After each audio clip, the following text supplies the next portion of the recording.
Hello বন্ধুরা, অসীমার রান্নাঘরে নতুন একটা রেসিপি নিয়ে চলে এসেছি। আমি সাদা তেল দিয়ে দিয়েছি অল্প করে, তাতে জিরে দিয়ে দিয়েছি,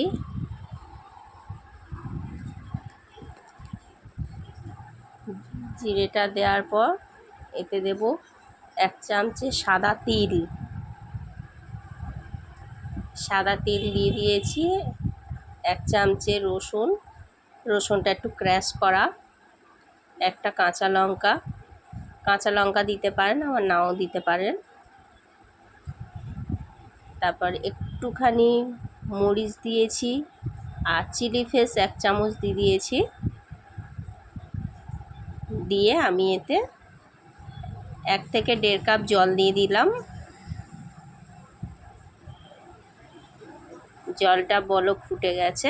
এবারে দেব 1 কাপ সুজিটা দেওয়ার পর ওটা ভালো করে টেনে নেব। তাতে 1 চামচ নুন দিয়ে দিয়েছি। তারপর ঠান্ডা হয়ে গেছে, ওটা আমি প্লেটে নিয়ে নিয়েছি। ধনেপাতা দিয়ে দিয়েছি।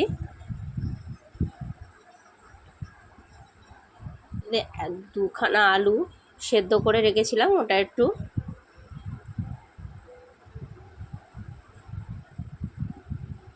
ক্র্যাশ করে নিচ্ছি।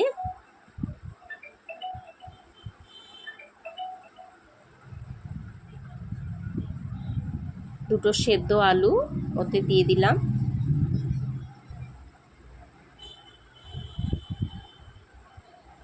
আপনারা এইভাবে বাড়িতে একবার ট্রাই করে দেখবেন, খুবই ভালো খেতে হয়।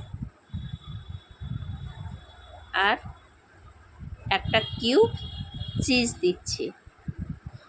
সবটা একটু গ্রেট করে নিতে হবে।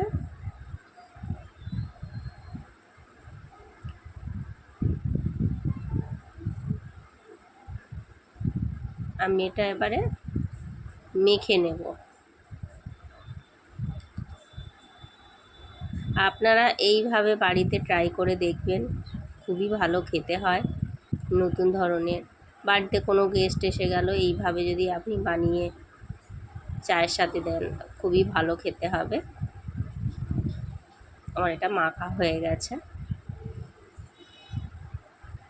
এবারে আমি ছোট ছোট করে পিস করে নেব। যে যেমন পারবেন সেরকম আকারের শেপ করবেন। আমি লম্বা লম্বা ছোট ছোট করে কেটে নিচ্ছি।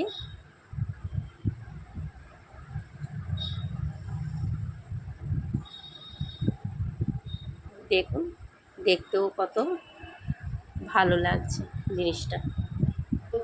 হাত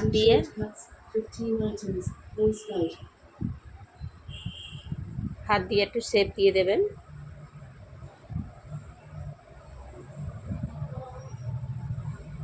শেপটা দেওয়ার পর দেখুন এরকমভাবে হাতে দেখুন আমার সমস্ত তৈরি হয়ে গেছে। এতে আমি একটু কর্নফ্লাওয়ার ছড়িয়ে দেব, দিয়ে ওটা একটু নাড়িয়ে নেব। দেখুন কত সুন্দর দেখতেও হয়েছে। এবারে আমি এগুলো ভেজে নেব, তেলে ভেজে নেব।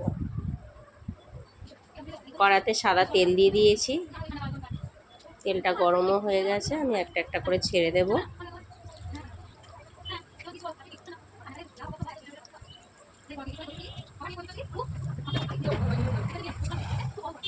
দিয়ে লাল লাল করে আমি সবগুলো ভেজে নেব।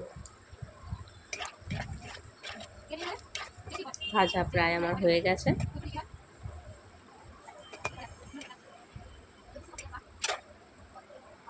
এবার প্লেটে আমি তুলে নিয়েছি। নিয়ে দেখুন কত সুন্দর দেখতে হয়েছে, খেতেও খুব ভালো হয়েছে। আপনারা দেখুন, এইভাবে বাড়িতে ট্রাই করে দেখবেন, খেতে সত্যি অসাধারণ।